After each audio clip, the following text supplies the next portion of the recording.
Amigos, tem pessoas que estão exatamente como o autor do Salmo 88. Ele estava tão deprimido, tão arrasado, ele não estava conseguindo a libertação em Deus. Mas ele viveu antes do Calvário. Era difícil. Hoje nós vivemos depois do Calvário, é só crer que Deus entra em ação e liberta você. Olha o que ele disse, porque a minha alma está cheia de angústias, talvez a sua também. Você está chorando dia e noite, você está desesperado, você está até procurando como acabar com a sua vida. Não, você tem que procurar como acabar com o seu sofrimento. É isso que vai dar vitória para você. E a minha vida se aproxima da sepultura. Não, agora que ouvimos o Evangelho, a nossa vida aproxima-se do céu.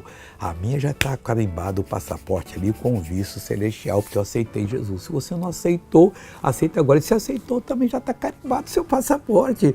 Para que tristeza, angústia, aflição, pensamento errado? Pensa coisa boa que Deus está do seu lado. Veja uma pessoa que Deus estava do lado dela e a abençoou.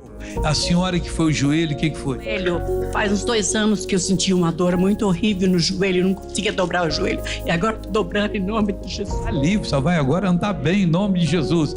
Agora eu quero orar com você para você ser abençoado. Pai, eu entro na tua presença para ajudar essa pessoa que está tomada por angústia, pensamentos fúnebres ou de prostituição, Pai. Essa moça que decidiu, eu vou fazer tudo que é de errado. Não, Deus, ela agora está mudando. Ela vai fazer tudo que é certo, vai esperar o tempo certo e vai ser feliz.